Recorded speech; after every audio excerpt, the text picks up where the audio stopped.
Muy buenos días a todos y a todas. Desde el Fideicomiso de Salud Pública de Puerto Rico le extendemos una muy cálida bienvenida a este panel titulado Respira Salud, hablemos de asma. Antes de comenzar, vamos a pasar con un mensaje de bienvenida de nuestra CEO, la ingeniero Lucy Crespo.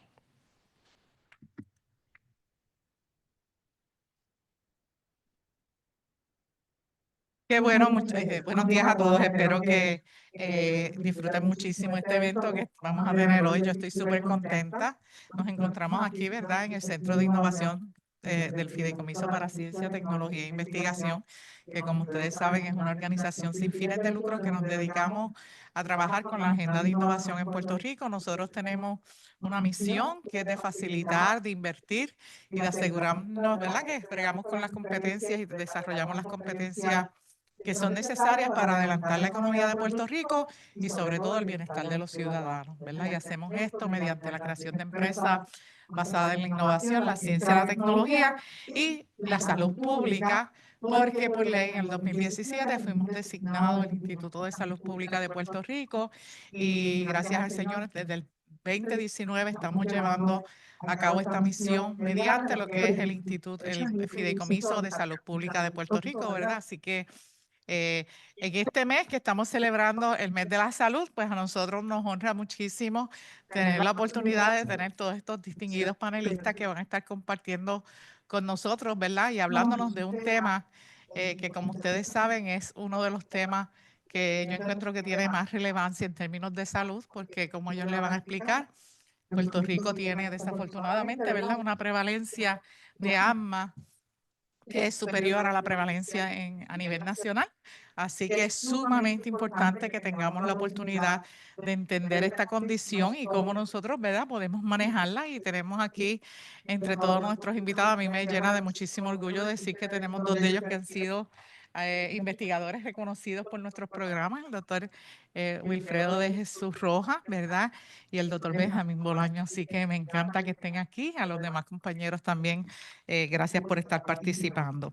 Así que, de nuevo, estoy súper entusiasmada como una persona que padece asma. Dije, hoy sí que de verdad no me puedo perder, tengo que lidiar todo el calendario, sacar todos los temas para educarnos, porque siempre que nos educamos tenemos la habilidad de tener un poco más de control de las circunstancias que sí podemos controlar y, ¿verdad?, las cosas que podemos hacer. Así que, sin más preámbulos, me encantaría ahora, ¿verdad?, volver a pedirle a Mariela que se encargue del programa y de nuevo espero que lo disfruten mucho. Gracias.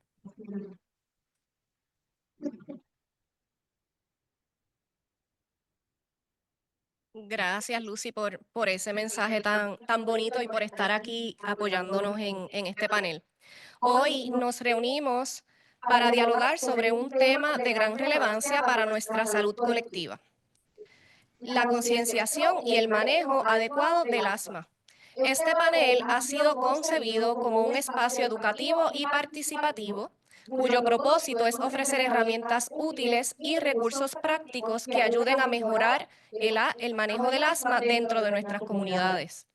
Como muchos saben, el asma es una condición crónica que afecta las vías respiratorias, dificultando la respiración debido a la inflamación y el estrechamiento de los bronquios. Los síntomas más comunes incluyen dificultad para respirar, tos persistente, opresión en el pecho y sibilancias.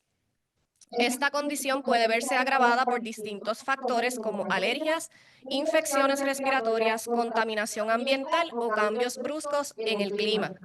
Aunque el asma no tiene cura, sí puede ser controlada. Un manejo adecuado, el uso correcto de medicamentos y la identificación y prevención de los desencadenantes puede marcar una diferencia significativa en la calidad de vida de quienes lo padecen. Sabemos que nuestras comunidades han enfrentado múltiples retos en los últimos años, desde la pandemia del COVID-19 hasta huracanes y otros eventos naturales. Todos estos factores han impactado directamente la salud respiratoria de nuestra población, agravando condiciones como el asma y haciendo aún más urgente la necesidad de crear conciencia y brindar apoyo. En el Fideicomiso de Salud Pública creemos que el acceso a la información y a recursos confiables es clave para empoderar a las personas. Por eso trabajamos constantemente para hacer ese puente entre la ciencia, los expertos y nuestras comunidades. Y es precisamente en espacios como este en donde este compromiso cobra vida. Hoy tenemos la gran oportunidad de aprender de un panel de expertos de primer nivel, quienes compartirán con nosotros sus conocimientos y experiencias desde diversas disciplinas: la medicina, la investigación, la salud pública y la educación. Gracias a esta mirada integral, podremos entender mejor los factores que inciden en el asma y cómo podemos contribuir a mejorar la calidad de vida de quienes lo padecen. Queremos también agradecer a Amgen por su generoso auspicio. Su apoyo ha sido fundamental para hacer posible este evento y fortalecer nuestros esfuerzos por promover la salud respiratoria de Puerto Rico. A todas las personas que nos acompañan en Zoom y por Facebook Live, les invitamos a participar activamente. Durante el panel podrán enviar sus preguntas, que serán discutidas por nuestros expertos en el espacio designado para ello. Su voz y su participación enriquecen esta conversación. Finalmente, les agradecemos sinceramente por estar aquí. Su presencia refleja un compromiso genuino con la salud de nuestra gente. Esperamos que al finalizar esta sesión se lleven consigo herramientas útiles, nuevas perspectivas y sobre todo el deseo de seguir promoviendo espacios de bienestar en sus comunidades.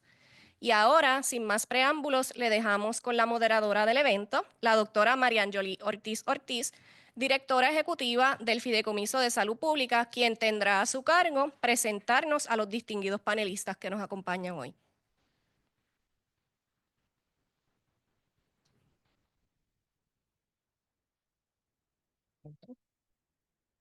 Gracias y buenos días a todos, ¿verdad? Los que están aquí presentes y los conectados por Zoom. Es para mí un honor presentar a nuestros distinguidos panelistas en la mañana de hoy. Comienzo con el doctor Benjamín Bolaños Rosero. El doctor Bolaños tiene un doctorado en microbiología e inmunología de la Universidad de Duke, en Carolina del Norte. Es catedrático asociado del Departamento de Microbiología de la Escuela de Medicina del Recinto de Ciencias Médicas en la Universidad de Puerto Rico. Es el director de las estaciones de alérgenos de San Juan, que ya cumple 20 años, y la de Caguas, que tiene 5 años. Ambas están acreditadas por el Negociado Nacional de Alergia de la Academia de Alergia, Asma e Inmunología. Estas estaciones son vitales para el manejo del asma, conjuntivitis y rinitis alérgica y de la dermatitis atópica en Puerto Rico. Tenemos la Total App con la información diaria de los alérgenos, aeroalérgenos de San Juan. También tiene redes sociales de la página de Hongos y Salud Respiratoria en Facebook con más de 16,000 seguidores. Este año ha expandido sus servicios a las ciudades de Ponce y Mayagüez para así tener un panorama más completo de los aerobiológicos de Puerto Rico. Colabora con el programa de asma del Departamento de Salud y sus intereses principales son la micología médica, la aerobiología y la calidad del aire exterior. Incluyendo, ¿verdad?, el potencial alergénico de las esporas de hongo y el desarrollo de pruebas de alergia de hongos basidiomicetos. Por otro lado, también le interesan los componentes proinflamatorios de las esporas y el papel que juegan en el asma, la rinitis, la conjuntivitis alérgica y la dermatitis atópica. También ha explorado, ¿verdad?, el efecto de los huracanes en la calidad del aire interior y exterior y tiene más de 30 publicaciones sobre hongos como alérgicos en revistas científicas. Nos comparte, ¿verdad?, un consejo resumiendo su trabajo, que utilice información de la calidad del aire para prevenir los problemas respiratorios. Así que bienvenido, doctor Bolaños. Aquí también quiero reconocer que fue reconocido como con el Coquí de Oro en el 2025, que se le otorga a líderes y voluntarios por su trayectoria e impacto a la sociedad. No podíamos, algo tan importante. Me encanta el nombre de ese premio, ¿verdad? Coquí de Oro. Muy bien, pues seguimos con nuestro segundo panelista, el doctor Wilfredo de Jesús Rojas. El doctor de Jesús se inspiró para convertirse en neumólogo pediátrico y médico científico para defender a sus pacientes y al mismo tiempo investigar los trastornos pulmonares en los niños puertorriqueños. El doctor de Jesús recibió una licenciatura en medicina del Recinto de Ciencias Médicas de la Universidad de Puerto Rico en el 2008 y en el 2015 fue aceptado para completar una beca de subespecialidad pulmonar pediátrica en el Centro de Ciencias de la Salud de la Facultad de Medicina en McGovern de la Universidad de Texas en Houston. El doctor de Jesús es profesor asistente en la Universidad de Ciencias de la Salud de Ponce. También es director médico del Instituto Pediátrico de Enfermedades Pulmonares Raras y Asmas en Puerto Rico. Y director del PCD, del Centro PCD de Puerto Rico, que fue acreditado por la Fundación PCD en el 2021. También tiene una maestría postdoctoral en investigación clínica y translacional de la Escuela de Profesionales de la Salud de la Universidad de Puerto Rico y actualmente es el investigador principal de Cilia 4PR, un laboratorio de investigación en ciencias básicas enfocados en asma y movimiento ciliar respiratorio y otros trastornos raros. En el 2004, el Doctor de Jesús fue reconocido como miembro de la American Thoracic Society, una marca de distinción que confiere reconocimiento a los miembros por su destacada contribución a la sociedad en los campos de medicina pulmonar, de cuidados intensivos y del sueño. Bienvenido, Doctor de Jesús.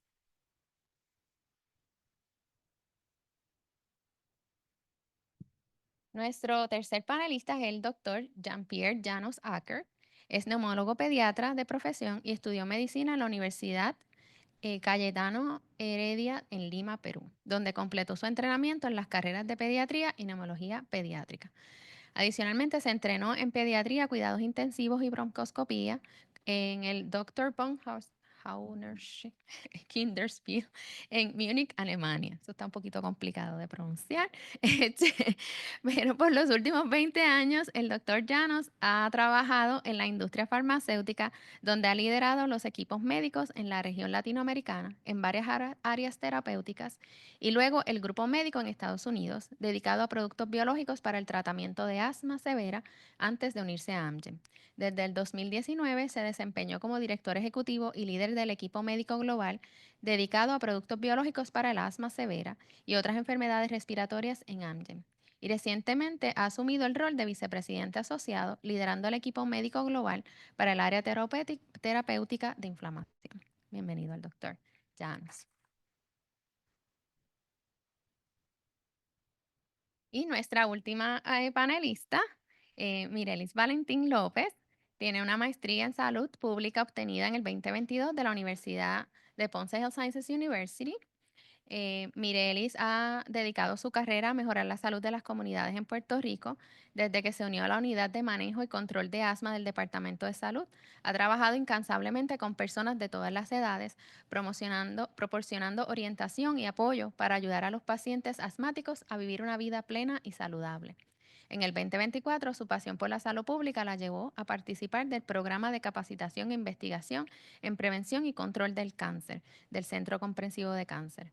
Allí, junto a la doctora Karen Ortiz, llevó a cabo una importante investigación sobre el cáncer oral y de faringe en Puerto Rico.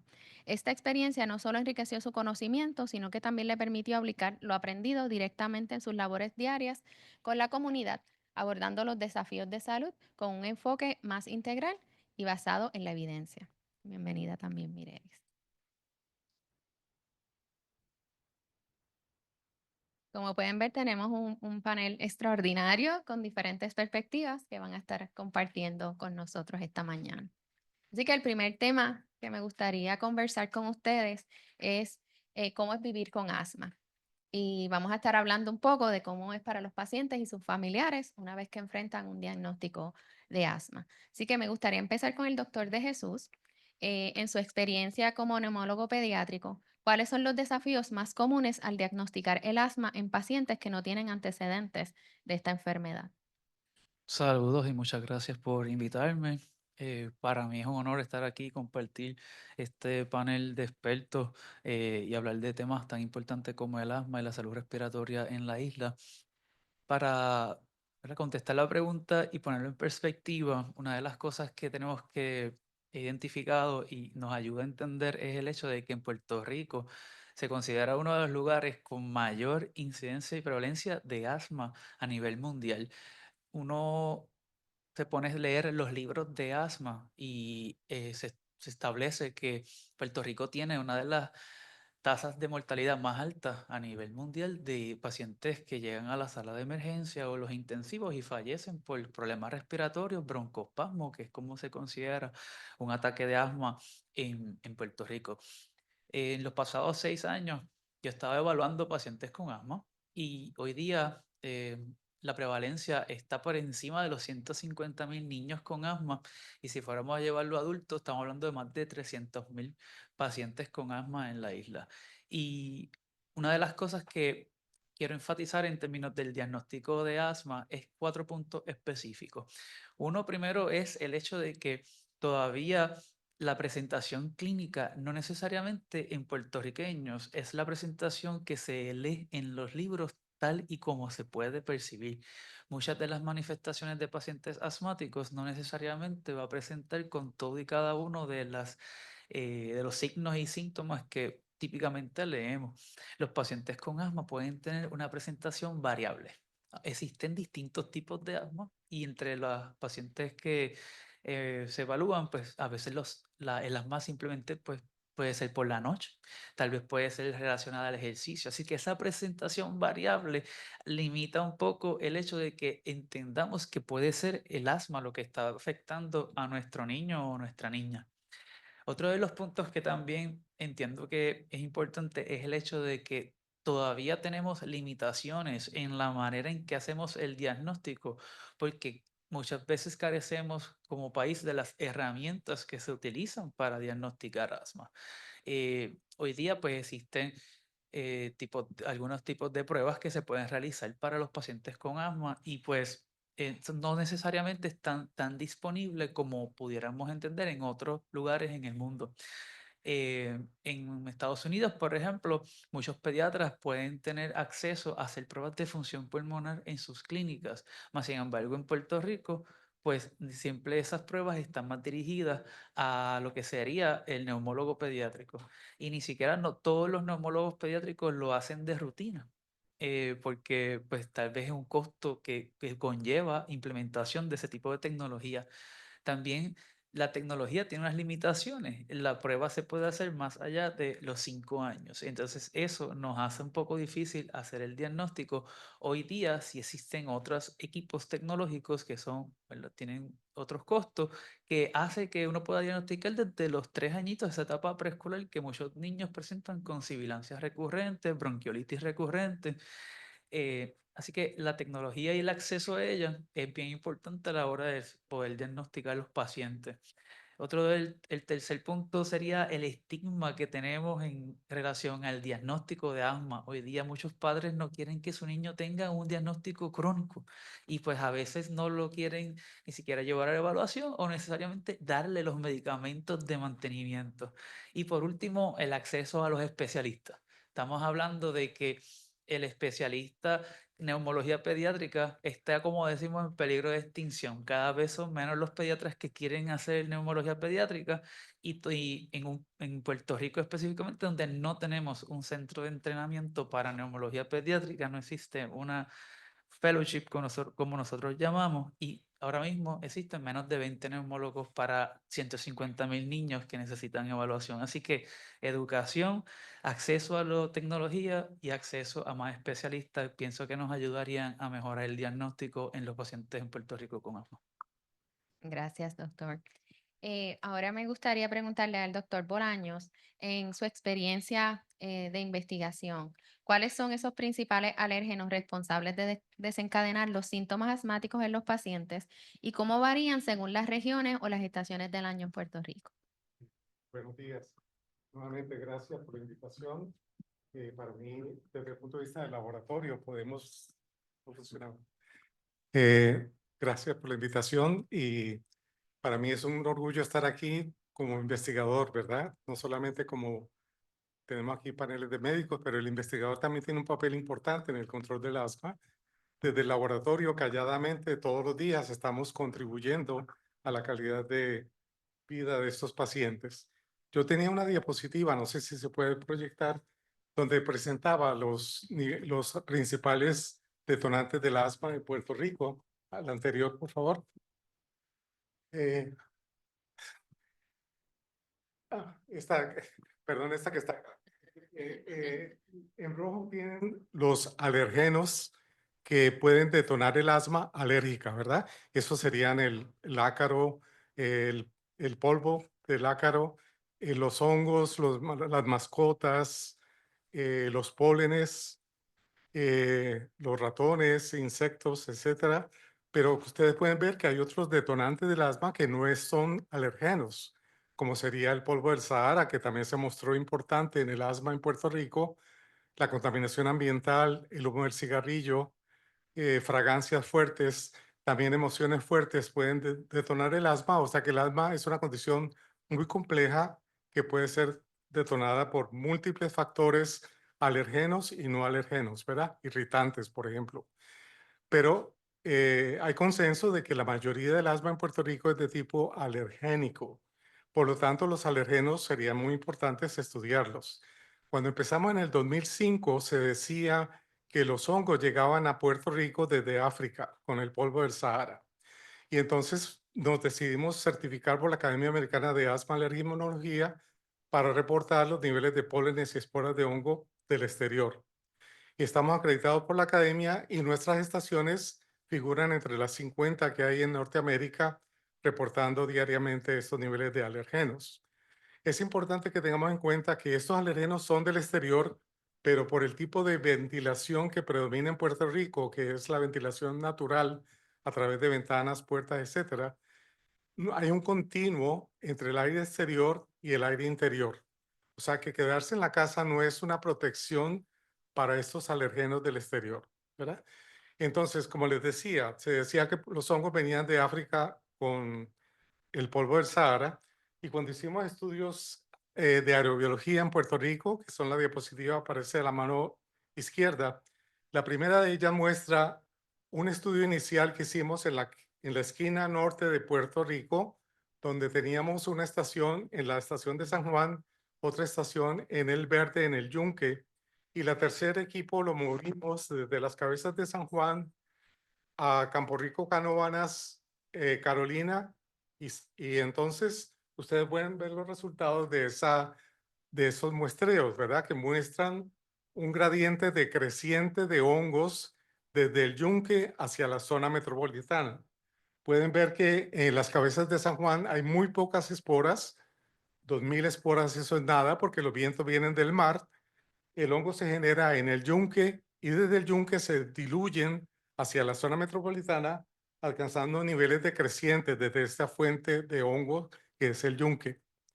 Después hicimos estudios puntuales en otras partes de Puerto Rico y ustedes pueden ver ahí los resultados de ese estudio piloto, digamos así, donde muestra que además del yunque como generador de esporas y de pólenes para San Juan, la cordillera central es otro factor importante para la generación de esporas de hongo y pólenes, porque ustedes pueden ver, por ejemplo, que Mayagüez tiene niveles más altos de hongo que San Juan, que Ponce tiene niveles más altos de hongo que San Juan.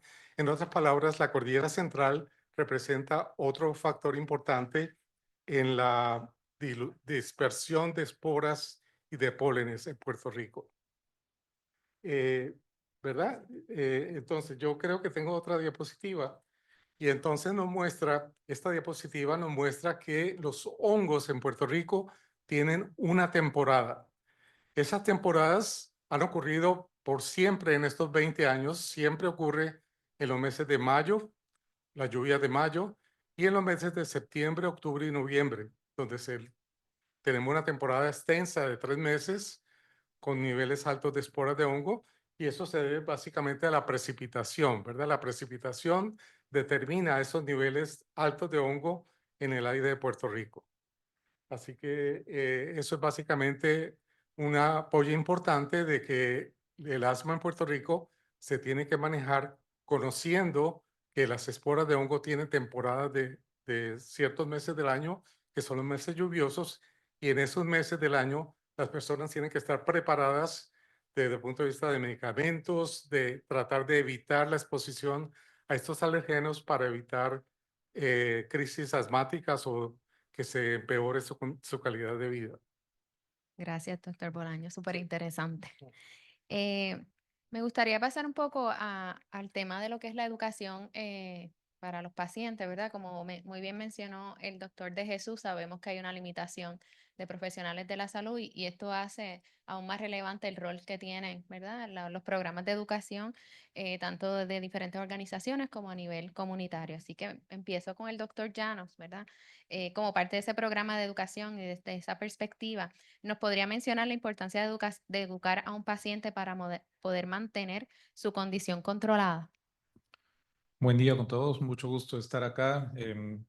Mucho gusto de estar después de como 7 años de vuelta en la isla y Ujú. visitarlos, pero sobre todo también estar junto con el panel y poder hablar sobre una enfermedad que me apasiona y obviamente ha sido parte de mi carrera, tanto como médico y en la industria ahora.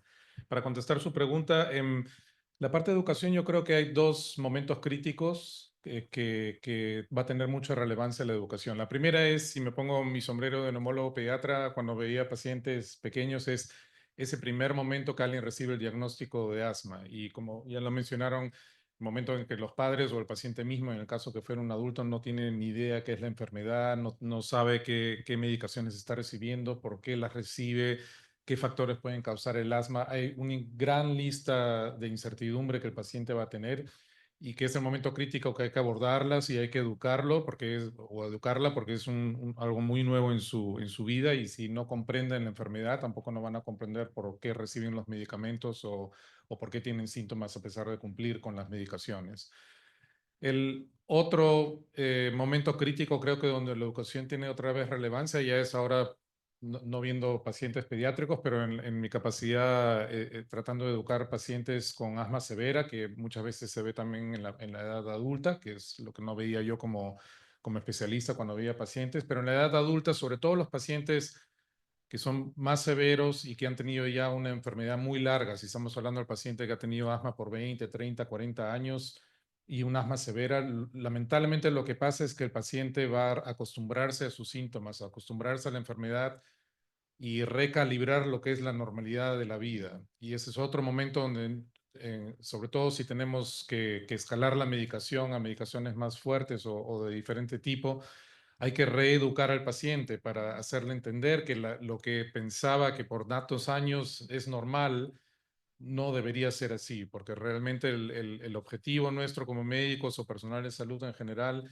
es darle la calidad de vida más óptima al paciente, pero lo que tiene que empezar es que el paciente debe comprender que su vida puede ser una vida normal y por eso le vamos a tener que brindar probablemente un cambio de medicación o más medicación o otro tipo de medicación para lograr eso.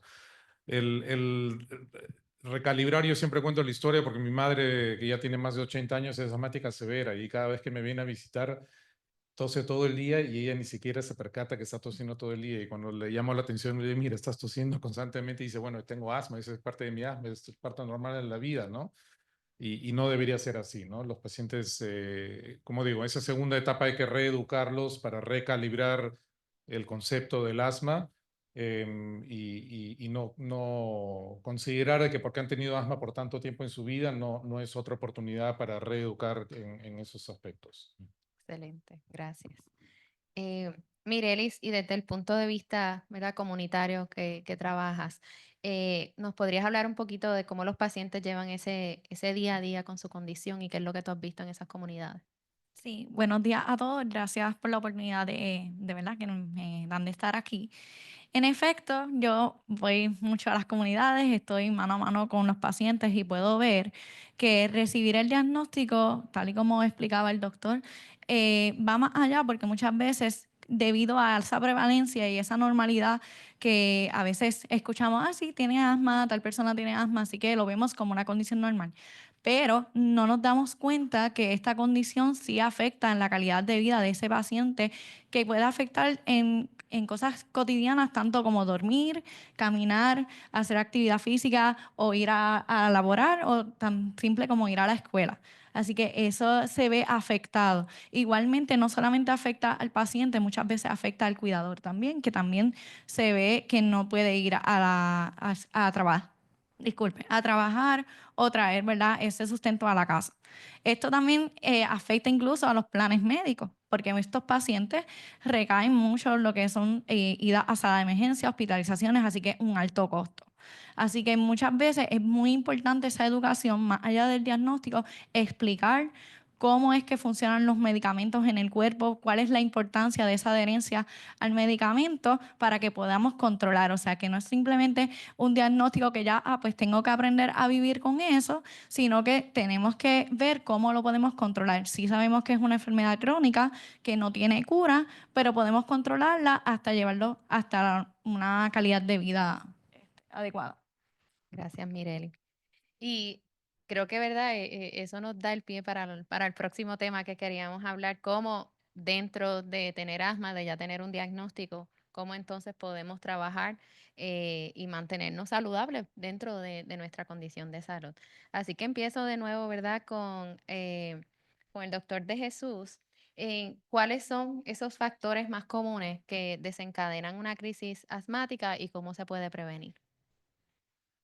La pregunta, parte de las cosas que tenemos que tener en cuenta cuando buscamos desencadenantes de asma es el entorno de ese paciente, ¿verdad? Pues le podemos leer una lista de cosas a nuestros pacientes de qué puede ser desencadenante, pero si no entendemos la comunidad donde él está, si la casa es de madera, si cómo es que se cocina en su casa, cómo es que vive ese paciente y el entorno que le rodea, nunca vamos a identificar el desencadenante.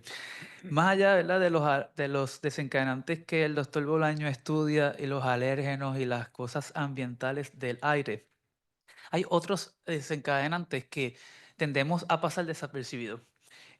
Por ejemplo, el más común son las infecciones respiratorias.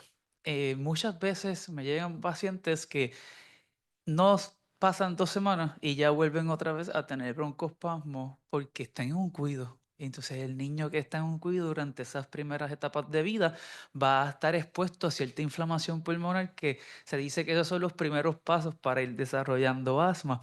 Otra cosa que uno no pensaría que no necesariamente afecta tanto en Puerto Rico son cambios de temperatura. Y son cambios de temperatura drástica. En Puerto Rico, pues sí, nuestro clima tiene cierta variabilidad en términos de la temperatura, pero ¿en cuántas casas de nosotros tenemos aire acondicionado y las ponemos súper frío? Y ese niño que está corriendo de la sala a la cocina y de repente se mete al cuarto, ese es un cambio abrupto de temperatura. Entonces, pues puede desencadenar un evento de asma. El ejercicio, mis pacientes muchas veces los limitan a hacer actividades físicas porque piensan que un paciente con asma no puede hacer ejercicio. Ahora, yo le digo que mis pacientes, siempre que estén controlados, pueden hacer cualquier tipo de actividad física siempre y cuando tengan su plan de manejo. Y otra cosa, por último, las emociones, ¿verdad? Tanto estar demasiado alegre o demasiado triste pudiera ser un desencadenante de asma. Tengo pacientes que jugando en el cuarto con el papá a cosquillas se ha ido en broncoespasmo. Tengo pacientes que pasando por un proceso de depresión se han ido en broncoespasmo. Incluso el bullying en las escuelas puede ser un desencadenante de asma. Tenía un paciente que todo el día llegaba a la escuela, le hacían bullying, eso le afectaba emocionalmente y desarrollaba que tenía que llegar a sala de emergencia. Así que tan pronto uno identifica cuál es el estresor específico de mi paciente, entonces podemos hacer lo que sería una estrategia de prevención. Y la estrategia de prevención, más allá de darle un documento que dice plan de acción, tiene que ser un plan de acción personalizado a la necesidad del paciente. Que ese plan de acción no solamente diga los medicamentos, sino que el paciente lo entienda. Porque muchos pacientes, yo he estado horas explicando y llenando un documento cuando le pregunto al paciente, ¿y usted sabe leer? Y dice, es que yo no sé leer. Así que pues, tenemos que adaptarnos a cada escenario y que esa manera de nosotros educar, que logren entender cuáles son esos signos de alerta, que podamos entender tal vez si hay alguien que fuma en la casa, ¿verdad? Que tenemos exposición al humo del cigarrillo, que tenemos exposición al humo de primera, de segunda y de tercera mano, no solamente cigarrillos tradicionales, también vapes, que es unas modalidades nuevas que los padres en generaciones están utilizando y que eso también puede tener repercusiones a nuestros pacientes pediátricos. Así que Todas esas y cada una son herramientas que podemos identificar para poder considerar si un alérgeno en nuestros pacientes está siendo problemático al manejo de asma en la edad pediátrica. Gracias, doctor. Y el doctor de Jesús nos acaba de hablar de varios factores, ¿verdad? En los niños que desencadenan ambas. Me gustaría que entonces el doctor Bolaño nos pueda expandir un poquito más en los diferentes factores ambientales que nos empezó a hablar ahorita, como el polen, el hongo, en esa exacerbación del asma.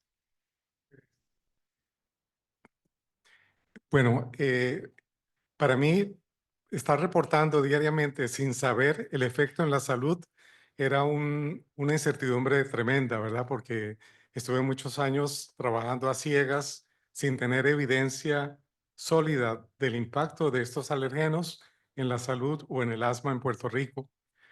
Afortunadamente, en el 2017-18, pudimos hacer una colaboración con el CDC, el Departamento de Salud y nuestro laboratorio para evaluar los efectos ambientales de Puerto Rico y la utilización de servicios médicos por asma.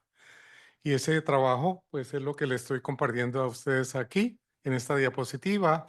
El título del trabajo fue evaluar los factores ambientales como el polen, los esporas de hongo, el polvo del Sahara, en la utilización de servicios médicos, tanto visitas al médico, hospitalizaciones o visitas a la sala de emergencia por asma.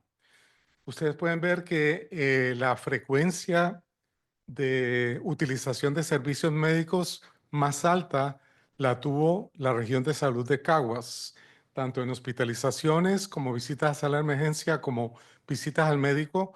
Caguas tuvo la mayor utilización de servicios médicos por asma de todo Puerto Rico. Desafortunadamente, la zona metropolitana no fue una región de mucha utilización comparada con Caguas. Estos resultados nos obligaron, ¿verdad?, a establecer una estación nueva en Caguas para servir esa región de salud que tenía esa mayor utilización de servicios médicos por asma. Pero desafortunadamente el análisis o la estadística de relación o asociación entre utilización de servicios médicos por asma y factores ambientales se hizo con los datos de San Juan, porque la estación de San Juan era la que estaba establecida en aquel entonces. Siguiente, por favor. Y ahí podemos ver que los factores de riesgo que se estudiaron fueron la distribución de esporas de hongo, que está allá, que está acá, perdón. Bueno, eso es como, bueno, ustedes la ven. El mes de mayo, ¿verdad? Ya les había dicho el mes de mayo y los meses de septiembre, octubre y noviembre. Vean ustedes que siempre hay hongo en Puerto Rico y varían los niveles desde 1000 esporas, como en estos días, hasta 140,000 esporas por metro cúbico de aire en los meses altos de septiembre, octubre y noviembre. El polen también tiene una distribución destemporada. Está alto al comienzo del año, baja en el verano y sube hacia el final del año. Así que esos fueron los factores de riesgo que se estudiaron. Siguiente, por favor. Y se encontró que ustedes ven en la línea roja y gris la utilización de servicios médicos, visitas a la sala de emergencia o visitas a sala de emergencia y visita al médico, variaba durante el año, reflejando estos factores ambientales como el polen, el hongo, el influenza like illness, el polvo del Sahara. O sea que la utilización de servicios médicos reflejaba esa mayor frecuencia de factores ambientales presentes en el aire de Puerto Rico. Y que lo que salió significativo o había una asociación positiva fueron las esporas de hongo y el polen y el polvo del Sahara. El polen no salió asociado con el asma, así que esos serían dos detonantes del asma en Puerto Rico, ¿verdad? Siguiente, por favor. Bueno, eso sería básicamente la evidencia que tenemos. Y una cosa importante que estamos descubriendo ahora, precisamente esta semana, es que estamos encontrando también una asociación entre los niveles de hongo y los virus respiratorios como la influenza y el COVID. Y esos fueron unos fondos que recibí del Puerto Rico Public Health Trust. Y gracias a Dios, ¿verdad? Estamos viendo esa relación que hay entre las esporas de hongo y los virus respiratorios, lo cual nos lleva a tener en cuenta este factor ambiental para la salud pública en cuanto a infecciones virales en Puerto Rico. Súper interesante. Gracias, doctor. Volviendo entonces al tema de la educación y de cómo trabajar este tipo de información con los pacientes, ¿verdad? El doctor Llanos, me gustaría entonces preguntarle cómo se le puede enseñar a los pacientes a conocer este tipo de información, a identificar cuáles son esos triggers y a entonces poder evitar esos desencadenantes. Importante. Un factor importante es que quiero hacer hincapié en la parte de identificación de los desencadenantes. Como escucharon muy bien, hay una lista amplia de desencadenantes. Algunos de ellos pueden ser muy generales y la gran mayoría de pacientes van a tener problemas, el hongo, la exposición a ciertos virus, por ejemplo, pero no toda la lista va a cumplirse para todos los pacientes. Y a veces es muy lamentable que el paciente llegue con una lista de 30, 40 cosas que trata de evitar porque cree que todos le afectan. Y la medicina es un arte, entonces tratar de identificar cuál es la parte que está afectando al paciente no siempre va a ser poder, no siempre la vamos a poder hacer con un examen o con un test, ¿no? Que el paciente quisiera tener algún test de sangre o un test de alergenos y encontrarle el factor. En muchos casos, esto va a ser un trabajo conjunto entre el paciente y el médico, casi en manera de investigador de Sherlock Holmes, tratando de indagar en su vida y tratando de buscar en la historia y dedicarle el tiempo para hacer eso, de encontrar cuál es el alergeno o el desencadenante que ocasiona problemas en el paciente. Y para los pacientes va a ser muy difícil poder identificar ellos y transmitir ellos al médico si es que va a su consulta, digamos, cada 3 o 6 meses. Trate de recordar qué hizo exactamente el día que tuvo algún problema. La memoria no les va a dar. Entonces, lo que es muy importante, y este es el aspecto de educación a los pacientes para saber cómo ayudar, y voy a utilizar para esto uno de los materiales del programa que tenemos, que más tarde voy a detallar, es ayudarse con un diario del asma. Entonces, realmente si no sabemos cuál es el desencadenante y queremos que el paciente nos dé la información adecuada para identificarlo, es realmente por un tiempo, exhaustivamente cada día, escribir qué comieron, a dónde fueron, las actividades que hicieron, dónde estuvieron, con quiénes estuvieron, qué sucedió que fue diferente ese día. Porque muchas veces el desencadenante va a ocasionar síntomas algunos días después, no es exactamente en ese día. El día que tenemos síntomas sabemos, hice esto, pero probablemente eso no esté relacionado con la enfermedad. Puede ser que haya sido el día anterior o 2 o 3 días antes. Entonces, lo más fácil es que apunten todos los días. Es un trabajo que el paciente va a tener que hacer, pero va a ayudarle mucho al médico poder identificar los potenciales desencadenantes y después hacer probablemente test si es que existen dirigidos a tratar de identificarlo. Gracias. Mirelis, ¿cómo llevamos esto a las comunidades, ¿verdad? Directamente con el paciente y qué medidas, ¿verdad? O pasos has visto que son necesarias tanto para el paciente como para el cuidador para mantener la condición del asma controlada? Sí, gracias por la pregunta. La realidad es que cuando yo voy a hablar con pacientes, yo normalmente le digo que hay dos formas en que podemos controlar el asma. Lo podemos controlar a través de medicamentos y lo controlamos también a través de disminuir esa exposición a esos provocadores de asma. Cuando hablamos directamente de medicamentos, ahí es que es importante que el paciente entienda la diferencia entre esos medicamentos de mantenimiento y ese medicamento de rescate. Muchas veces los pacientes se dejan llevar por el dispositivo. Está en una pompa, pues ese es el medicamento de rescate. Y muchas veces no es así. ¿Qué sucede? Muchas veces también esperan que ese medicamento de mantenimiento, lo voy a utilizar solamente por una semana, sin saber que ese medicamento es el que trabaja como un escudo para cuando llegue esa exposición a ese provocador, esa inflamación esté más controlada y no llegue a ese episodio asmático. Igualmente, el medicamento de rescate, muchos cuidadores no conocen y esperan que ese niño empiece a toser, empiece con los síntomas. Es que no le quiero dar el medicamento y se tardan más en administrarlo, lo cual lleva a que ya cuando ya es administrado es un poco tarde. Así que termina en esa hospitalización o en esa visita a sala de emergencias teniendo en cuenta que muchos de los municipios de nuestro país no cuentan con esa sala de emergencia o ese hospital cerca.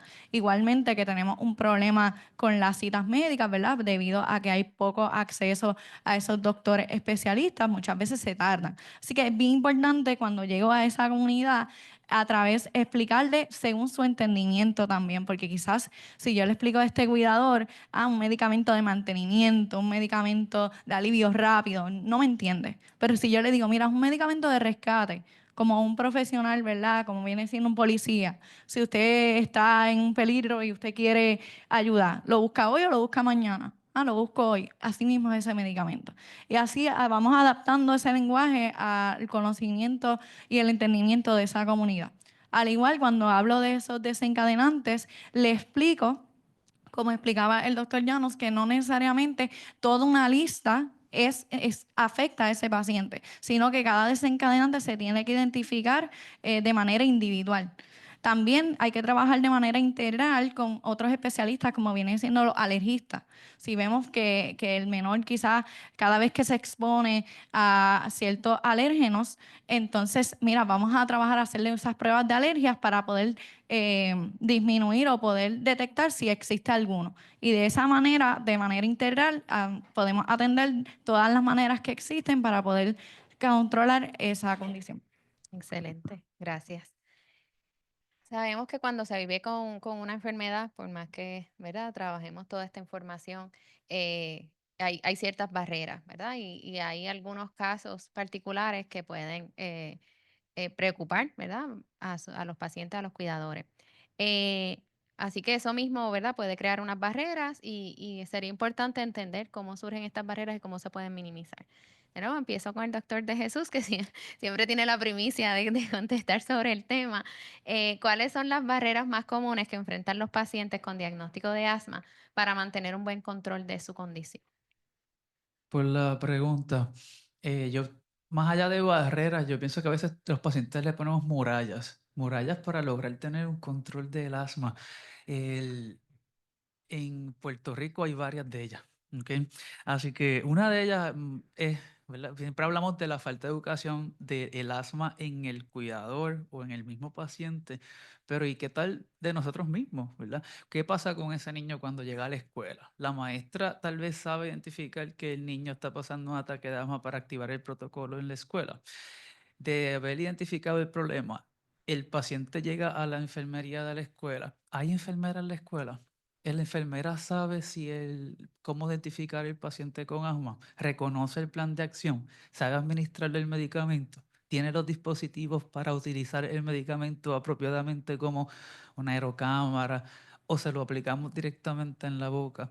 No sabemos utilizar una máquina de terapia en el hogar, no hay electricidad en la casa para poder darle una terapia a ese paciente. Así que son varias murallas que tenemos que identificar y que brincar cada uno para poder llegar a tener un buen control. El acceso limitado a los medicamentos. Recientemente se han establecido políticas que nos limitan al médico a poder recetar un medicamento específico, sin saber más nada del paciente.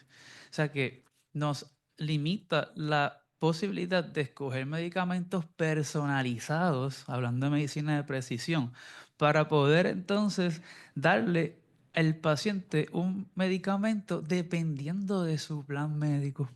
Y si no tiene plan médico, los costos asociados a esas pompas pueden superar los $300 a $600 y la pompa dura un mes. ¿Cómo podemos identificar eso y cómo podemos resolverlo? Es muy cuesta arriba si no tenemos económicamente, para muchos de nosotros puede ser difícil.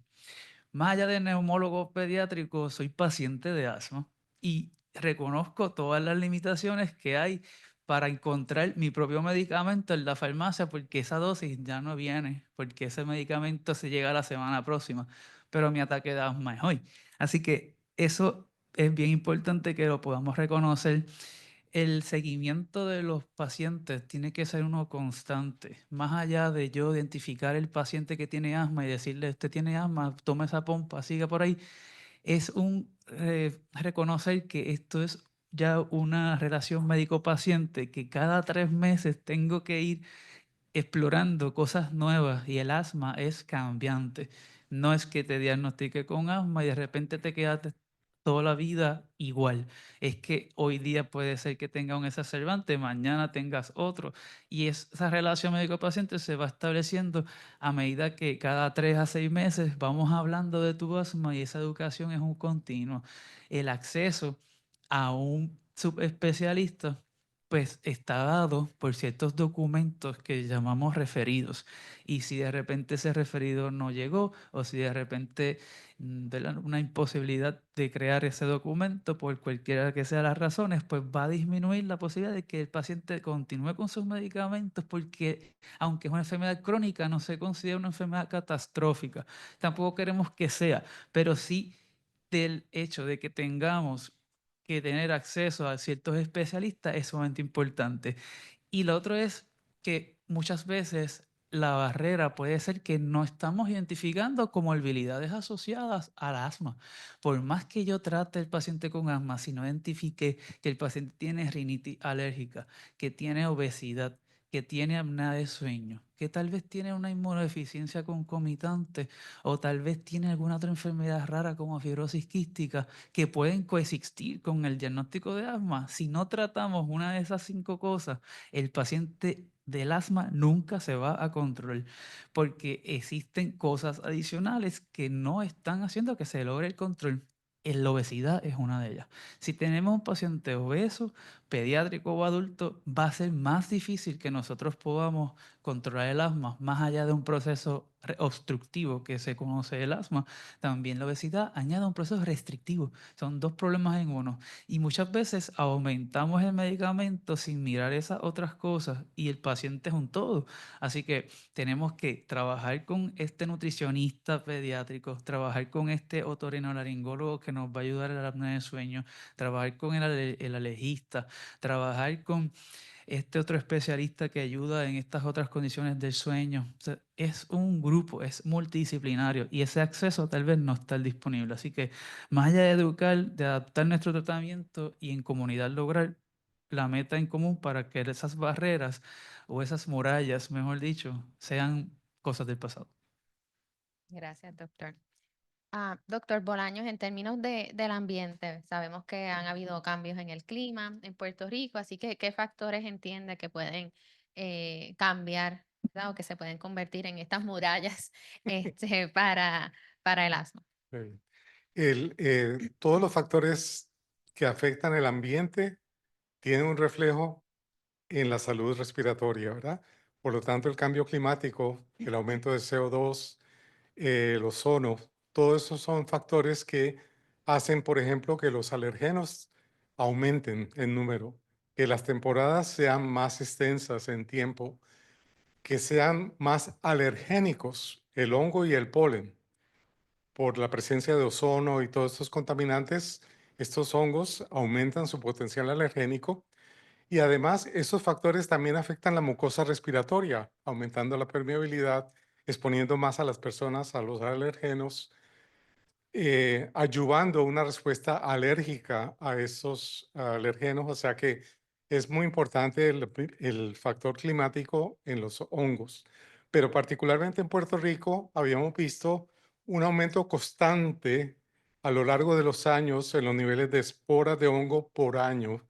Y es que los hongos tienen mayor resistencia a los aumentos en la temperatura que otros microorganismos y por lo tanto ellos se adaptan muy fácilmente y continúan creciendo. Sin embargo, aquí tienen ustedes el efecto del huracán María sobre la temporada de esporas de hongo. Tienen el año 2016, que tiene la temporada típica de mayo, septiembre, octubre y noviembre. Cuando llegó el huracán María en el mes de septiembre 17, cuando empezaba la temporada, pues no se produjo la temporada de ese año 2017. Pero el 2018, ustedes pueden ver que tuvimos unos récords de esporas jamás visto en los 20 años de estudio. Toda esa materia orgánica que se generó por el huracán fue digerida por los hongos y por eso ellos aumentaron esa gran cantidad en el 2018. Allí ustedes ven la gráfica de los diferentes años de niveles de esporas de hongo. El 2016, 2017 disminuyó por el huracán María, pero el 2018 tuvo un récord de esporas jamás visto. Esos hongos trabajando para degradar toda esa materia orgánica que se generó por el huracán. Y ya afortunadamente en el 2019 los niveles volvieron a su nivel basal. En otras palabras, el huracán provocó una disrupción de ese crecimiento continuo que estábamos observando en los hongos del exterior. Siguiente, por favor. Pero también el huracán produjo gran cantidad de inundación, de entrada de agua en las tres casas. Y ustedes pueden ver aquí este trabajo que hicimos en una comunidad de Puerto Rico, cómo el hongo se apoderó básicamente de las casas dentro de esa comunidad. Siguiente. Y ustedes pueden ver que un año después del huracán María, en casas que se inundaron, el predominio de un hongo Aspergillus fue significativo sobre otros ambientes que eran casas secas, que no se inundaron, etc. O sea que predomina un hongo que es altamente inflamatorio, que es el Aspergillus. Tenía un potencial proinflamatorio muy alto, pero después de 2 años del huracán María, volvieron los niveles de hongo a predominar hongos, se llaman hongos estériles porque vienen del exterior. O sea que dentro de la casa, cuando se inundó, predominó ese Aspergillus. Pero afortunadamente, cuando se acaba o se corrigen las condiciones de contaminación, de humedad, el hongo vuelve a los niveles previos al huracán, que sería hongos del exterior, mayormente dentro de la casa. Y eso es importante cuando estemos remediando los problemas después de un huracán en las casas. Obviamente corregir la inundación lo más rápidamente posible, descartar todo material poroso que se haya contaminado, no acumular basura afuera de la casa, porque sabemos que eso es un crecimiento de hongo que va a entrar a la casa. Así que hay que tomar precauciones para evitar que esto pase, ¿verdad? Así que este estudio nos enseñó mucho de los cambios que provoca el huracán, tanto fuera como dentro de las casas. Gracias. Gracias, doctor. Doctor Llanos nos hablaba ahorita de la importancia de identificar esos desencadenantes para poder manejar el asma. ¿Cuáles son las dificultades que ve en los pacientes cuando están tratando de identificar o de evitar estos desencadenantes? Varios factores relacionados. Ahí va. Varios factores relacionados con dificultades que encontramos con el tema de desencadenantes y el manejo de los pacientes.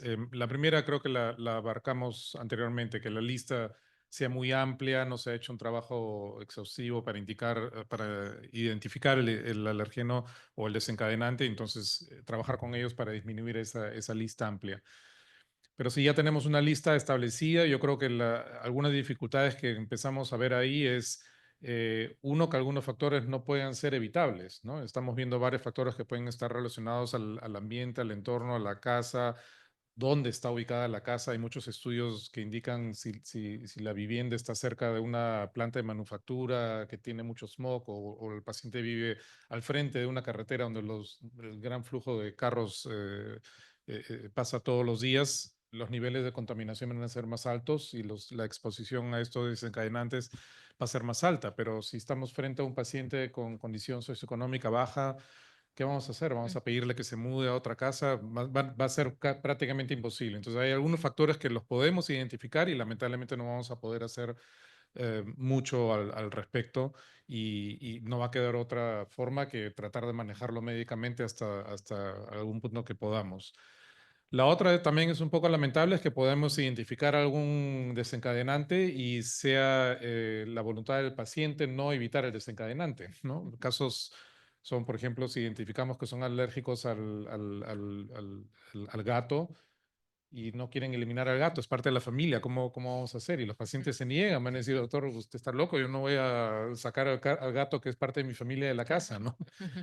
Aunque también algo que es muy lamentable y como médicos hacemos todo lo posible para evitarlo, pero hay pacientes asmáticos que siguen fumando y por más que se le eduque y se le haga saber que no debería fumar, el paciente o ha tratado de hacer todo lo posible por evitar el fumar o algunos vienen y dicen, no, es parte de mi vida, no lo voy a parar. Entonces es otro momento de frustración, ¿no?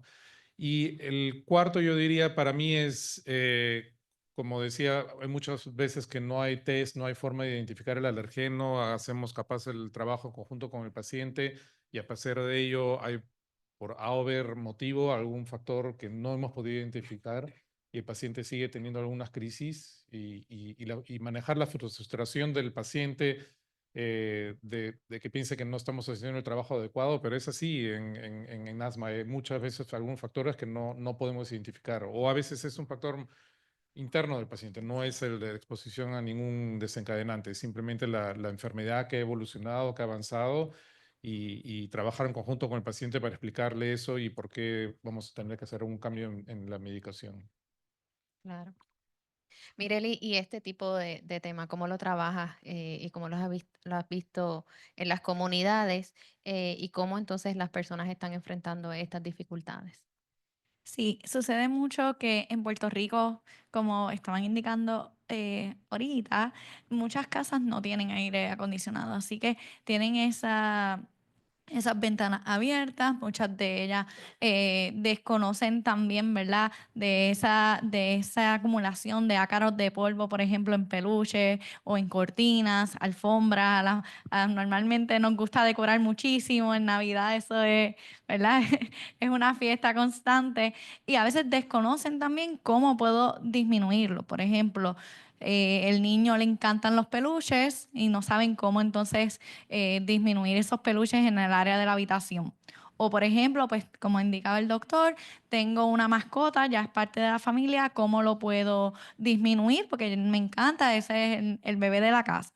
Entonces ahí es que tenemos que codescender un poquito y darle medidas que ellos puedan acatar. Por ejemplo, pues no te voy a pedir que saques a todos los peluches, escógeme uno, el más que te guste, y lo colocas. Entonces le enseñamos, mira, puedes, por ejemplo, los ácaros de polvo no sobreviven a cambios de temperatura drásticos, así que puedes ponerlos dentro de una bolsita y ponerlos por 24 o 48 horas dentro del freezer y los vas rotando. Un ejemplo. O podemos entonces rociar el matre con, viene siendo alcohol para disminuir los ácaros de polvo o ponerle un forro hipoalergénico, buscando medidas que sean fáciles de entender y que el paciente también, ¿verdad?, tenga económicamente pueda afrontarlo. Porque algo que sucede también es que por ejemplo, si es la casa que tiene problemas de filtración o problemas de humedad, quizás ese paciente no tiene la capacidad para comprar un deshumidificador. Pero entonces quizás le decimos, mira, pues un baking soda lo ponemos en una cápsula para que recoja la mayor humedad posible. O si ya cuentas con un aire acondicionado, pues puedes utilizar la forma de dry que va a trabajarte como un deshumidificador y no conlleva un gasto adicional. Y de esta forma, dando truquitos básicos, pero que sean productivos y que vayan acorde con las necesidades específicas de cada paciente y cada familia puertorriqueña. Gracias, Mireni. Me encanta, ¿verdad? Eso de darle consejitos prácticos, porque a veces uno, con todas las emociones que implica tener un diagnóstico, a veces se bloquea o a veces no encuentra cuáles son esas alternativas y eso es bien importante. Y yendo por ahí mismo, ¿verdad? Me gustaría entonces para terminar el último tema, es qué estrategias, ¿verdad?, podrían recomendar para vivir con asma. Y de nuevo, empiezo con el doctor de Jesús. ¿Cómo se puede mejorar la adherencia a los tratamientos en los pacientes con diagnóstico de asma, especialmente aquellos que presentan síntomas esporádicos o leves? Bueno, parte de lo que también yo quería explorar era el hecho de que muchas veces tenemos que entender que el paciente con asma es un paciente asistido por tecnología. Todas estas herramientas que utilizan los pacientes pompas tienen un componente tecnológico que tenemos que explicarles para que entonces así pues podamos hacer uso correcto. Los pacientes utilizan sus aerocámaras, tienen un medidor de flujo, así que en mi oficina la mayoría de ellos van a ser como Mr. Gadget. Tiene que tener todo este tipo de equipos para monitorearse la función pulmonar en su casa para utilizar los medicamentos de forma adecuada. Y cuando él entiende que es un paciente que necesita un monitoreo constante, ese monitoreo ayuda a la adherencia que deberíamos entonces lograr. Eh, de cierta forma, tenemos que crear un plan de acción que sea personalizado. ¿ok? Tal vez si a la niña le gusta tal vez una princesa específica, pues el plan de acción puede tener un sellito de la princesa, porque así le da un valor a ese documento que entonces hace que entiende que eso es mío y es para yo estar mejor. Y de cierta forma, pues el paciente entiende que ese tratamiento es para lograr un control del asma. A aquellos que son adolescentes, que de cierta forma son un reto adicional, porque pues pueden entender que no reconocer ¿verdad? Su condición, pues también les recordamos que pueden utilizar algún tipo de alarma en sus teléfonos, en sus dispositivos móviles para acordarse del medicamento y le enseñamos a cómo identificar esos exacerbantes que le pueden causar la condición. El reto aquí es cómo involucrarnos todos, ¿verdad? Hay algunos niños que tal vez no tienen asma en la casa, pero convivimos con un niño con asma, así que tenemos que hacer unos cambios como familia. El paciente tiene que entender que mamá y papá me están ayudando para lograr control, así que tal vez pues, no me van a regalar peluche en San Valentín. Si de repente, pues he tenido casos, por ejemplo, que le regalan un perfume nuevo a la hermana y de repente de la hermana se lo echó en el carro con el niño asmático y terminaron en la sala de emergencia. Así que pues son distintas maneras en que como familia podemos entonces entender que podemos hacer algunos cambios. Las exacerbantes y el hecho de que no logremos adherencia, pues puede ser multifactorial. A veces, pues nos reconocemos el síntoma, el papá o la mamá entienden que el niño está bien y dejamos de utilizar el medicamento. Y eso pues lo pone en desventaja. Los niños que tienen asma desde pequeños, pues tienden a tener una ausencia de reconocimiento de que esta es la manera correcta de respirar. Y pueden estar de lo más en la escuela, hasta hacer todas las actividades, incluso haciendo deporte, con un ataque de asma activo y ni siquiera se pueden dar cuenta hasta que llega un punto en que el pulmón pues ya lo lleva a sala de emergencia. Así que aprender a identificar esto de una manera multifactorial es bien importante, más allá de educar ¿verdad? Al paciente, educarnos nosotros mismos y educarnos en comunidad haría que estrategias que el paciente logre tener esa adherencia que estamos buscando. Así que el objetivo final es que tengamos un control de ese paciente y que disminuir la cantidad de veces que el paciente llega a sala de emergencia y al intensivo, porque cada vez que ese paciente llega al intensivo es una disminución en su función pulmonar, una inflamación que se creó y puede ser que llegue el punto en que sea irreversible. Y eso es lo que queremos evitar. Así que como comunidad educarnos y entender cuáles son estos desencadenantes y mejorando la adherencia podemos controlar el mejor manejo del asma en los niños y adultos de Puerto Rico. Gracias, doctor. Excelentes consejos. Doctor Bolaños, en términos de los factores ambientales, ¿qué recomendaciones usted tiene, ¿verdad? Para poder controlar y evitar estos desencadenantes? Tenemos que tener en cuenta que Puerto Rico tiene unos hongos que son húmedos, se liberan con la humedad. Por lo tanto, ellos se liberan mayormente en las horas de la madrugada, que es la diapositiva que está arriba. Ustedes ven que el 90% de las esporas del día están entre las 10 de la noche y las 8 de la mañana. O sea que mucha gente se enferma en la madrugada, tal vez debido a la entrada de esas esporas del exterior a la casa. Así que tenemos una manera muy práctica de prevenir o minimizar esa exposición a los hongos en la madrugada, que sería el uso de un purificador de aire con filtro EPA mientras duerme la persona, de tal manera que a un 50% de las esporas que están entrando se puedan remover del aire, ¿verdad? Y eso es una disminución en la exposición al alergeno. Pero ¿qué sucede si llueve al mediodía? Un aguacero de estos que ocurren en el trópico. Ustedes ven en la diapositiva de arriba del medio cómo se libera un plumacho de niveles muy altos de esporas después de que escampa. Y eso es otra condición que se llama el alarma de la tormenta, debido a la liberación súbita de esporas de hongo después de ese evento de lluvia. Así que recomendamos que no salgan las personas alérgicas después de un aguacero fuerte, porque aún en horas del día donde normalmente no hay hongos, tenemos una liberación rápida de esporas de hongo por esa lluvia. Esas son dos medidas prácticas que son importantes.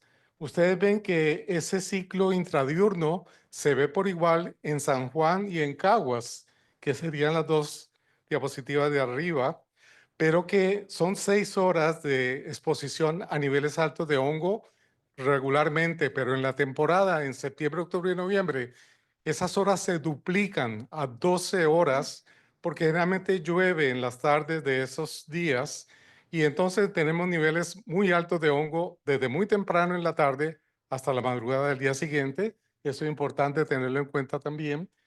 Y obviamente usar estos calendarios que nosotros generamos de esporas de hongo. Aquí está el de San Juan y el de Caguas. Ustedes ven que el de Caguas tiene mucho más rojo de esporas de hongo porque es que Caguas tiene el doble de esporas de hongo que San Juan. Así que esos calendarios son muy útiles porque, como les decía, los hongos que ocurren en Puerto Rico son hongos de humedad, basidiosporas y ascosporas, para los cuales desafortunadamente no tenemos pruebas diagnósticas disponibles. Y por lo tanto estamos subestimando la alergia a hongos en Puerto Rico porque estamos usando pruebas comerciales que no reflejan los hongos que hay en Puerto Rico, que son las basidiosporas y ascosporas. Y finalmente tenemos unas recomendaciones que les hacemos a los pacientes del uso del purificador de aire, de la aplicación Total App para que ustedes la usen, ¿verdad?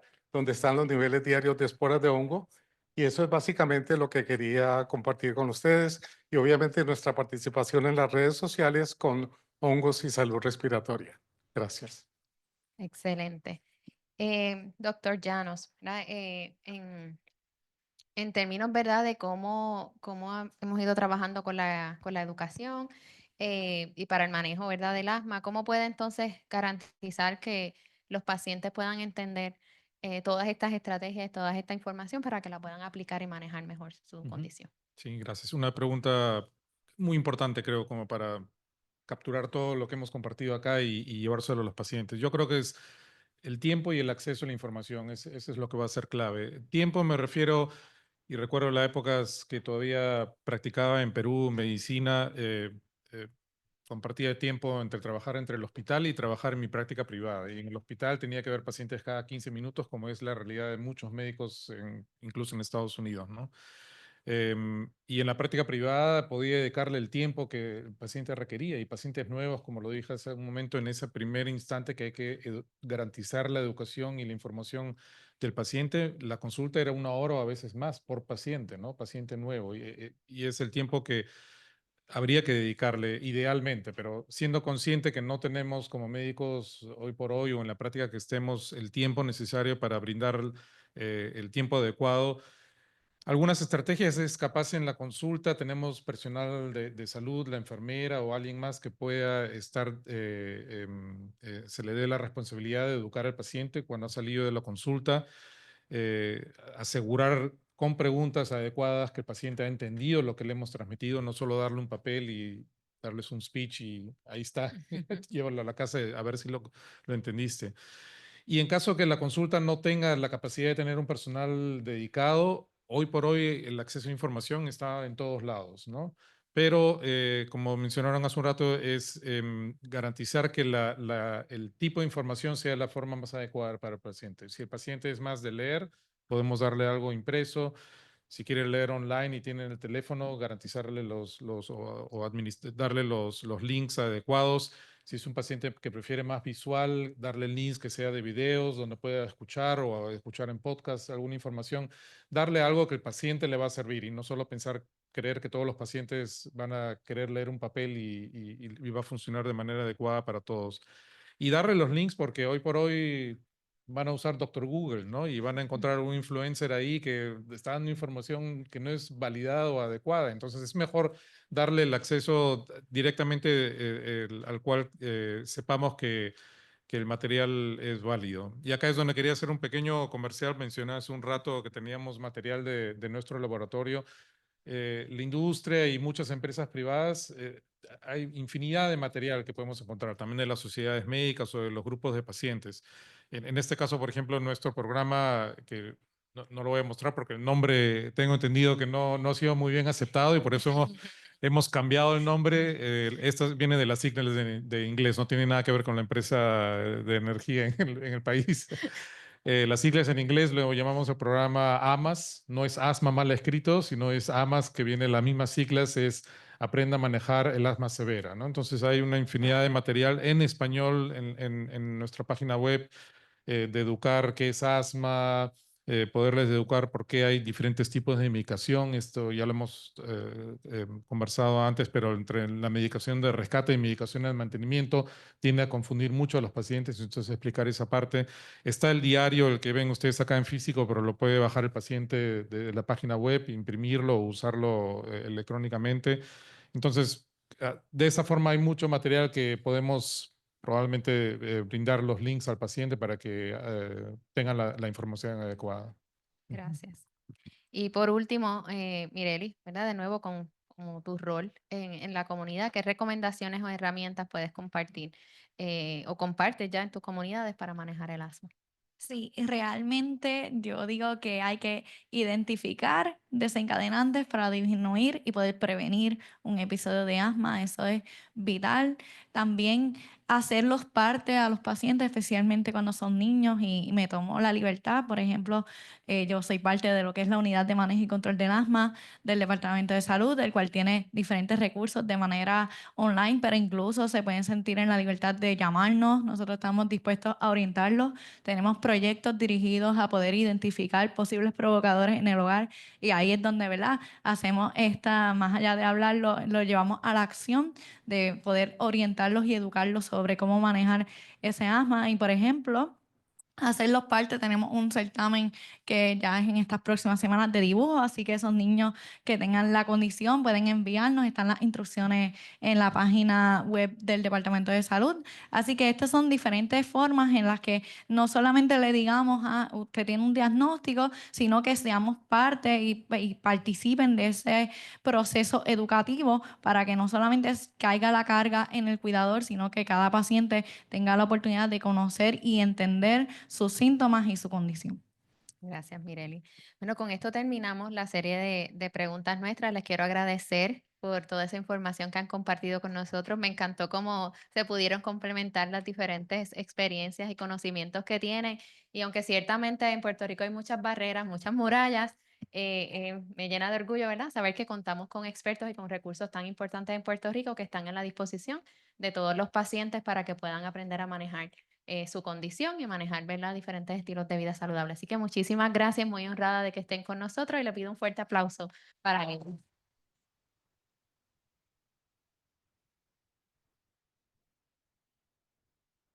Quiero también agradecer a las personas que están aquí presentes, pero también a las sobre 240 personas que se han conectado a través de nuestras redes y tienen varias preguntas, así que tenemos unos minutitos que vamos a estar tomando algunas de las preguntas. Me disculpo de antemano si no podemos tomar todas las preguntas que han hecho, así que empiezo por aquí.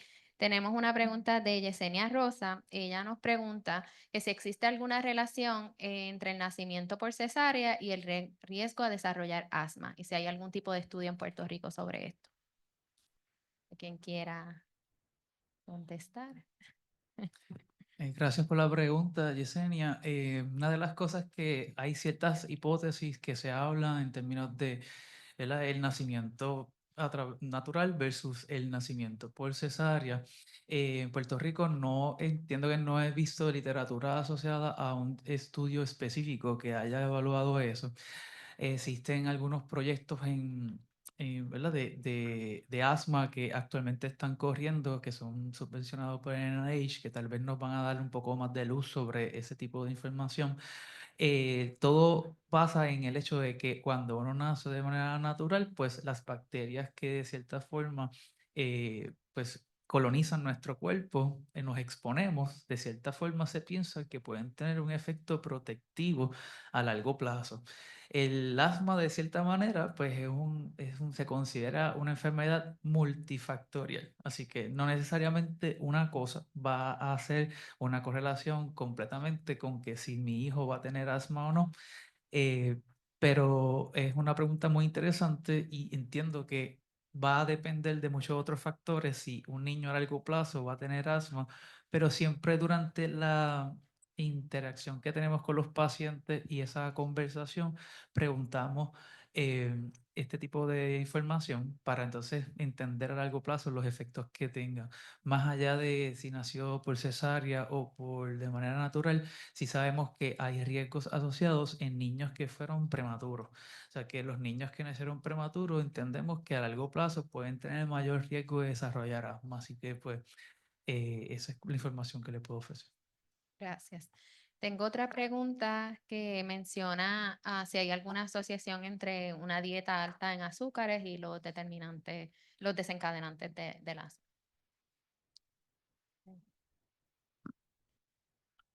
La dieta es también uno de los factores que por muchos años se ha estudiado. Se ha querido tal vez asociar algunos tipos de dietas con la parte de asma, conociendo que el asma es una enfermedad inflamatoria. Pues a veces podemos asumir y que se crear hipótesis de que dietas inflamatorias pudieran de cierta forma desencadenar eventos de asma. También está bajo estudio porque pues la dieta es un poco difícil de estudiar por el hecho de que es bastante diferente. La dieta del doctor Bolaño posiblemente va a ser diferente a la mía y pues tiene muchas variantes. Sí, hay estudios que indican que de cierta forma algunos alimentos sí pueden ser desencadenantes de asma dependiendo si el paciente tiene una alergia a comida.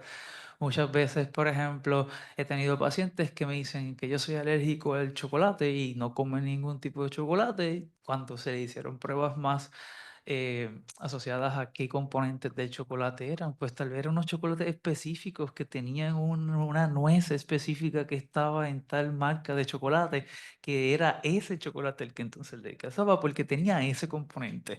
Así que hay veces que pues yo siempre hablo con mis pacientes que no debemos limitar a nuestros pacientes a una dieta estricta con ciertas cosas que posiblemente pueda desencadenar a un déficit nutricional al paciente.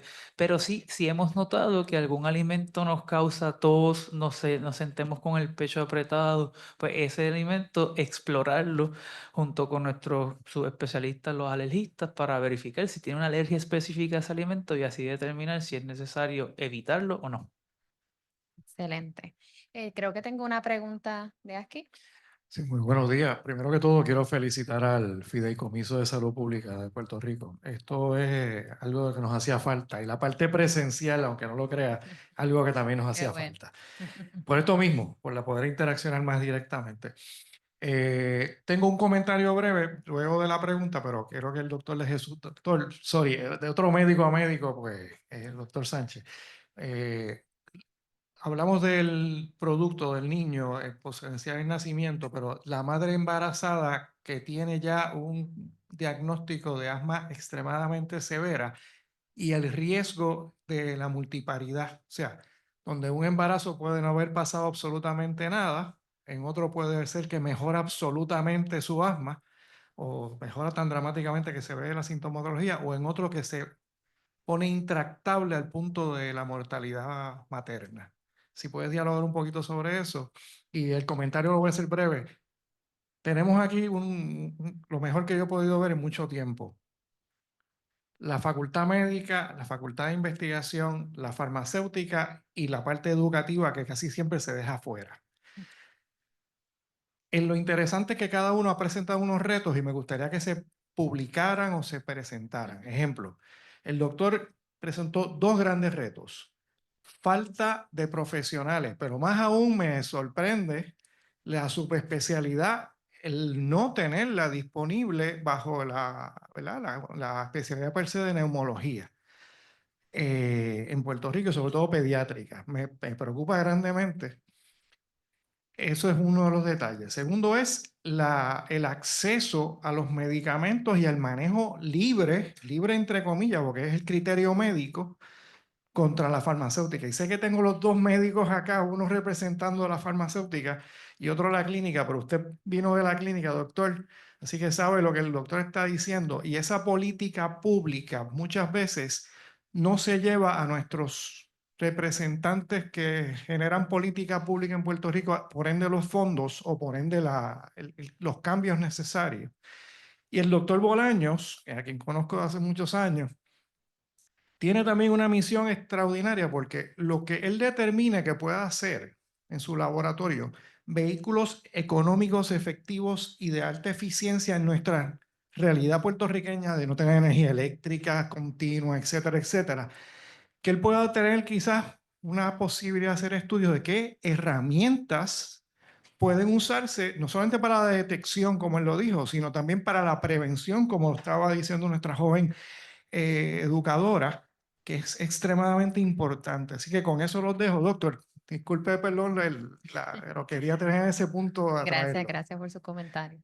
El doctor acaba de abrir una caja de Pandora para poder entonces abrir un diálogo entre nosotros aquí como panel para, ¿verdad? Hablar un poquito sobre la pregunta inicial del doctor y las mujeres embarazadas y el asma. Durante el embarazo ocurren muchos cambios hormonales que de cierta forma se sabe que pudiera influir en el control del asma.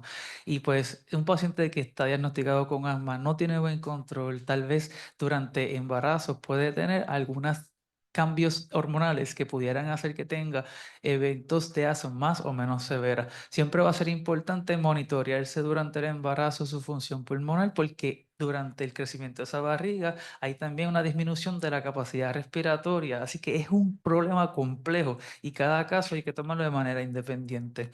Sobre el caso de las distintas murallas que hablamos, pues voy a dejar aquí a que cada uno se exprese. Bueno, yo simplemente insisto en que necesitamos pruebas diagnósticas de alergia a los hongos y pólenes locales, que son diferentes a los que ocurren en otras latitudes, ¿verdad? Y hasta el momento yo solamente he encontrado en Puerto Rico esa diversidad. Cuando comparamos La Habana y San Juan, que son dos islas caribeñas, se encontró una gran diferencia entre San Juan con los basidiomycetos y ascomicetos y La Habana, cladosporium y hongos que ocurren más comúnmente en la Florida que acá en Puerto Rico. O sea que Puerto Rico presenta un reto desde el punto de vista diagnóstico.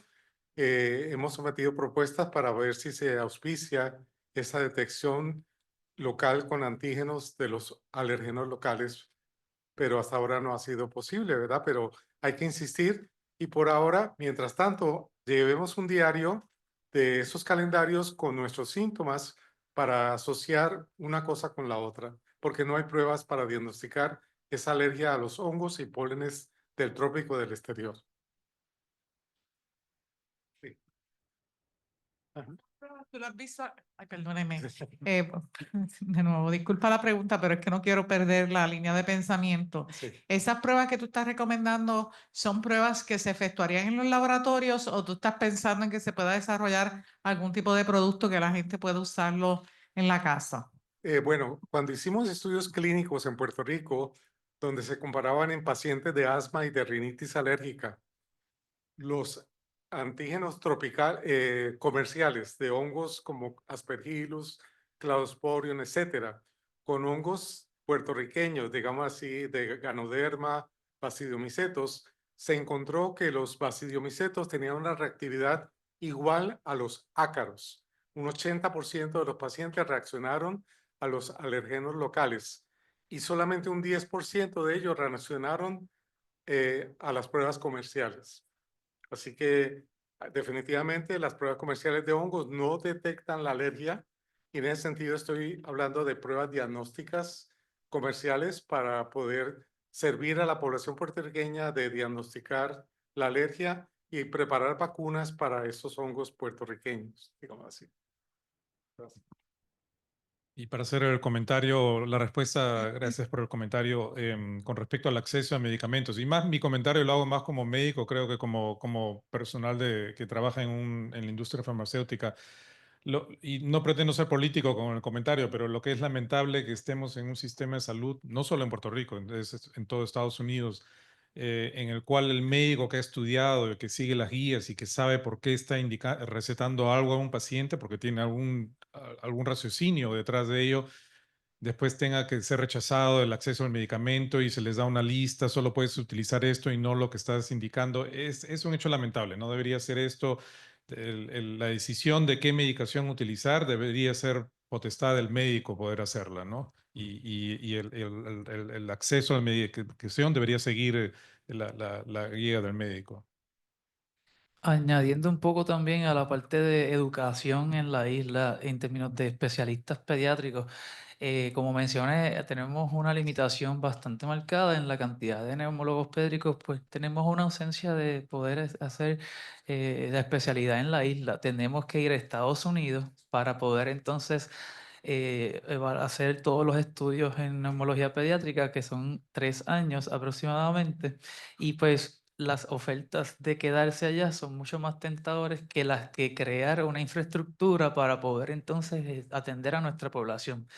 Yo soy de ahí bonito y yo me establecí en Calley porque una de las barreras que yo tenía cuando pequeño era que no había un neumólogo pediátrico cerca de la región donde yo vivía.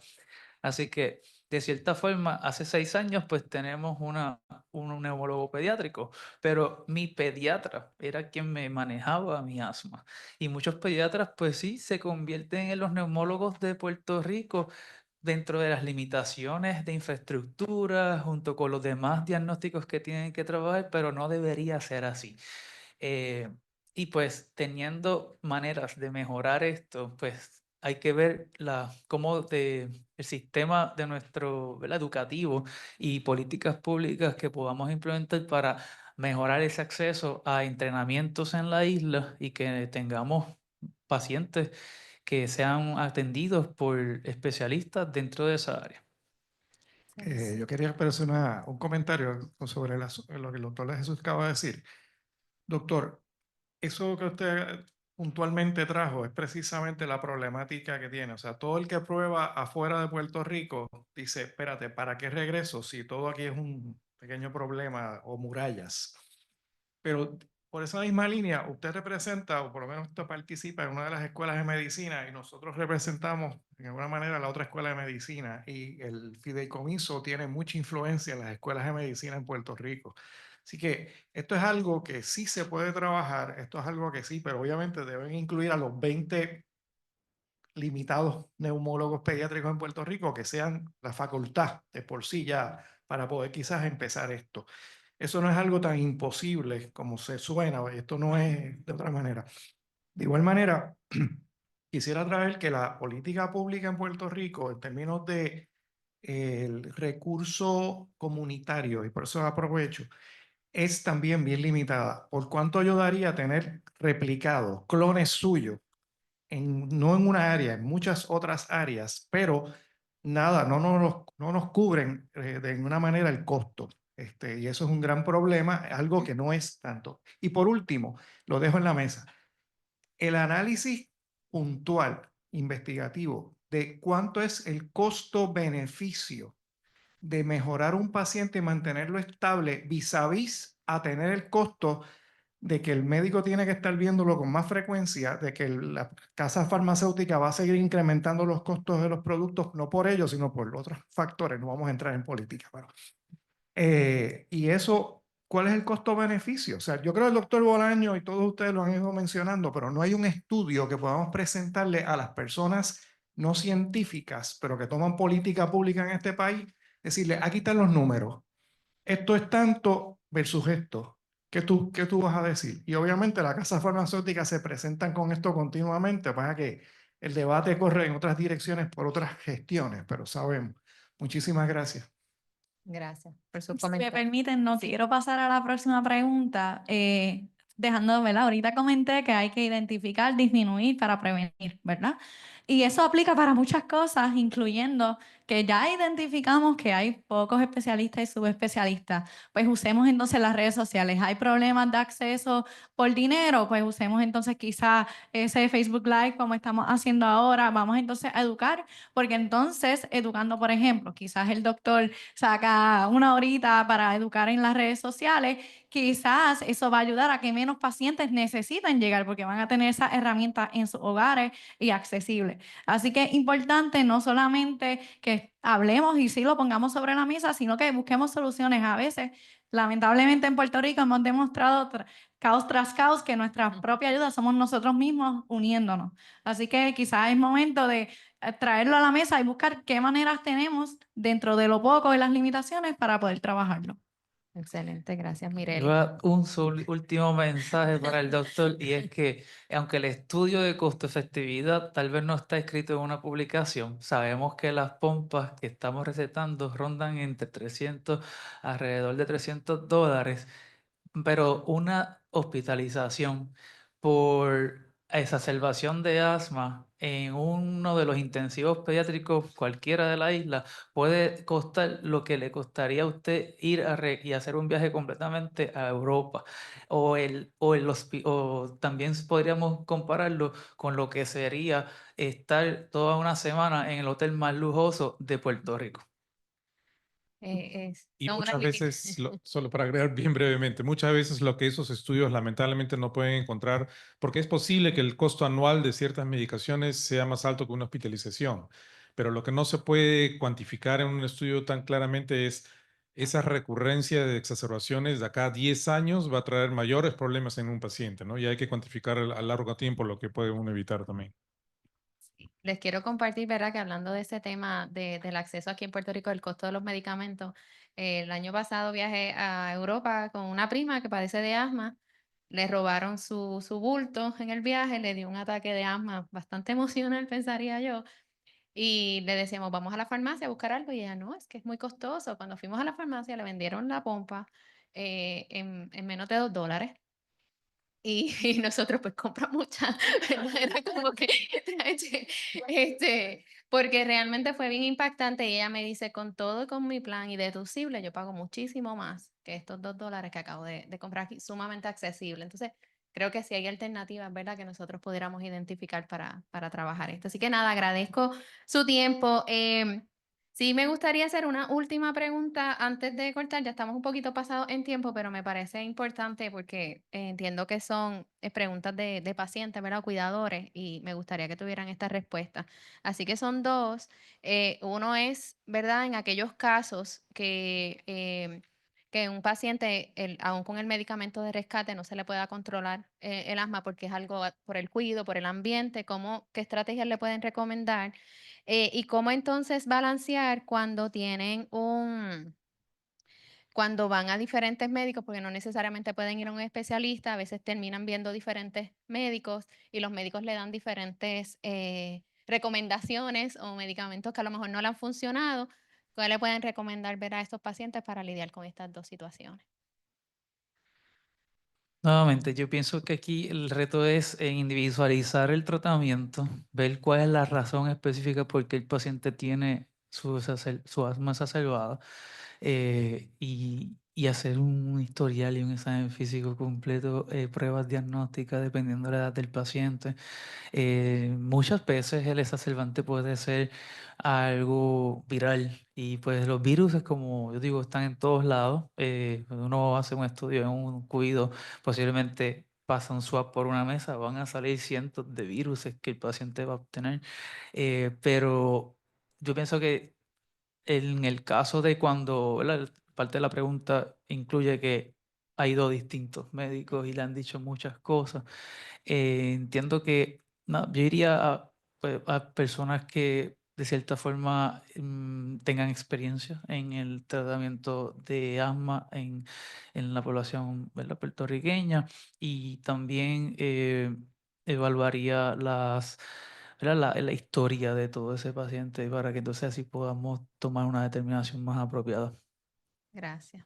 Sí, tienen. Sí, Totalmente de acuerdo, porque si el paciente no tiene el diagnóstico de asma bien establecido, el problema es ese, o muchas veces uno tiene muchas comorbilidades que hacen que el asma no se pueda controlar de manera adecuada. Entonces, como se explicó anteriormente, hay que buscar esas comorbilidades y tratar todas en conjunto. O a veces hay algunas enfermedades que pretenden o simulan tener asma, ¿no? Dan síntomas muy parecidos, pero no es asma lo que tiene el paciente. Entonces, es uno muy importante encontrar el diagnóstico. Y creo que detrás de la pregunta estaba también el qué hacer si uno estaba teniendo una crisis o una exacerbación y utiliza la medicación. El plan de acción que también se mencionó muchas veces antes va a establecer qué es lo que el paciente debería empezar a hacer en casa cuando tiene una exacerbación, pero hay cierto límite, ¿no? Y el paciente debe saber hasta cierto límite hago esto y si no mejoro realmente debería ir a la emergencia, porque lo lamentable es no querer ver un paciente de asma que fallezca por una exacerbación y eso en muchos casos es simplemente porque el paciente insiste, insiste y dice voy a seguir utilizándolo y no voy a la emergencia y a veces es cuestión de un segundo que uno puede llegar a un límite y no llegar a tiempo a la emergencia, ¿no? Gracias. Sí, yo iba a contestar por la misma línea. Habría que identificar a qué se refiere con que se toma el medicamento de rescate, porque no sería lo ideal. Es decir, si se está recurriendo demasiadas veces a lo que es utilizar el medicamento de rescate, significa que necesita algo más, algún quizás medicamento de mantenimiento junto en combinación con ese medicamento de rescate. Igual forma, si es que estamos hablando ya de un episodio, queremos evitar llegar a la sala de emergencia. Pero si ya se hizo lo correspondiente siguiendo las indicaciones médicas y ese plan de acción, y hay algunas señales como cambio de color de labios, cambio en color de uñas, no puede hablar, no puede caminar, todo eso, pues ya entonces tendríamos que llegar a la sala de emergencia, ¿verdad? Porque hay que salvar esa vida.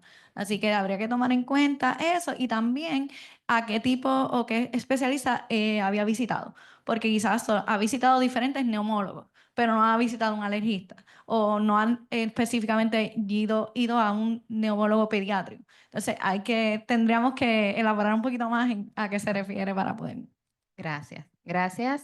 Les quiero dejar saber al público, ¿verdad? Que las preguntas que no pudimos atender ahora, porque ya estamos un poquito pasaditos de tiempo, las vamos a estar pasando a los panelistas y se van a estar contestando a través de nuestras redes o a través de los emails que tenemos. Al final, pues vuelvo a agradecerle al excelente panel. Gracias a todos los participantes por estar aquí con nosotros de forma presencial y a todos los que se conectaron. Agradezco a Ángel, a la doctora Palacios, al doctor Llanos por habernos apoyado a poner este evento y a poderlo transmitir de forma virtual para que pudiera llegar a más personas. Y por último, pues les comparto que estamos celebrando, ¿verdad? El mes de la salud pública y con él celebramos nuestro 6º aniversario. Ya llevamos 6 años como Fideicomiso de Salud Pública y una de las formas que quisimos celebrarlo, pues es haciendo, ¿verdad? Lo que nos apasiona hacer, que es compartiendo información de calidad con todos nuestros puertorriqueños. Así que muchas gracias a todos por acompañarnos a celebrar estos 6 años de trabajo por nuestras comunidades y sobre todo al equipo, a Gina, a Mariela, ¿verdad? Al equipo de comunicaciones que nos apoyó a coordinar todo el evento. Así que muy agradecidos con todos. Que pasen buen día.